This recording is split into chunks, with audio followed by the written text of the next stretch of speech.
Kalau ada orang mengatakan saya cinta Pancasila NKRI tapi menyoal orang yang ibadah apalagi umat Islam, dia tidak mengerti sejarah. Undang-undang sudah bagus, Pancasila sudah bagus.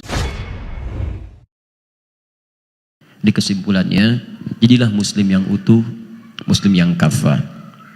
Kemudian jangan sekedar kita menghadirkan ketaatan secara pribadi, tapi harus punya sumbangsi untuk nilai-nilai sekitaran kita yang mendekatkan diri kepada Allah. Maka jadi muslim yang berkemajuan, orientasi terdekatnya bangun bangsa kita.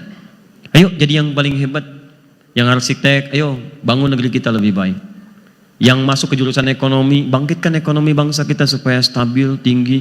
Kalau bisa kalahin tuh dolar, malu. Satu, masa lawannya 15.000. Satu 15.000 tuh. Mau beli apa? Tempe berapa? $1. Oh, $1.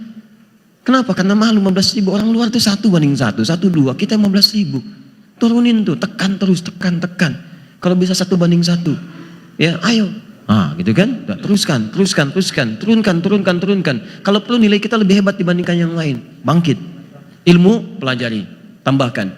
Insya Allah kalau sudah seperti itu, maka inspirasi bangsa ini akan memberikan suasana yang cerah pada nilai-nilai kehidupan, tapi niatkan semua karena Allah Subhanahu wa Ta'ala. Siap insya Allah?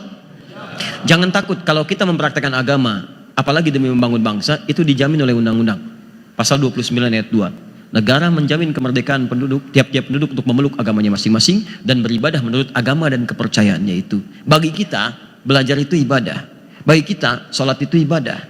Bagi kita, beribadah kepada Allah tidak bisa dipisahkan dan memberikan hal yang terbaik dalam urusan dunia. Kita bukan liberal. Orang liberal itu melanggar undang-undang. Seharusnya tangkepin tuh karena melanggar undang-undang.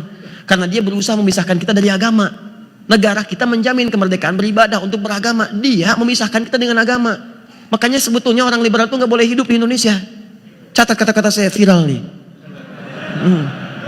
Nggak bisa. Karena melanggar undang-undang. Nggak boleh sebetulnya. Nah kita ini kadang-kadang sedang diracuni pikiran pada hal-hal yang tidak baik. Nggak tepat gitu. Kembalikan kepada tatanan yang benar. Itu undang-undang sudah bagus. Pancasila sudah bagus.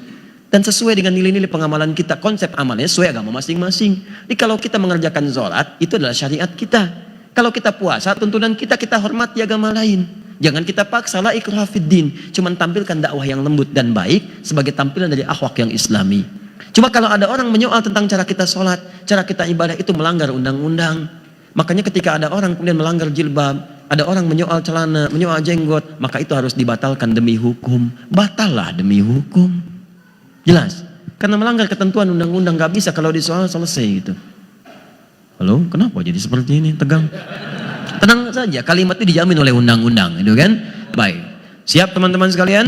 Ya, kita jadi lebih baik. Insya Allah jadi muslim yang mulia dan cintai bangsa kita karena kita hidup di sini, tinggal di sini dengan cara menunaikan tuntunan agama kita untuk melahirkan hamba-hamba yang taat dalam pandangan Allah Subhanahu wa Ta'ala. Jadi kalau ada orang mengatakan saya cinta Pancasila NKRI tapi menyoal orang yang ibadah apalagi umat Islam, dia tidak mengerti sejarah. Karena tidak mungkin ada muslim Indonesia mengkhianati tanah tumpah darahnya. Saham kita tinggi di negeri ini, maka mustahil kita kemudian tidak mencintai negeri ini. Kalau ada orang yang paling cinta di negeri ini, maka orang pertama itu pasti adalah orang Islam.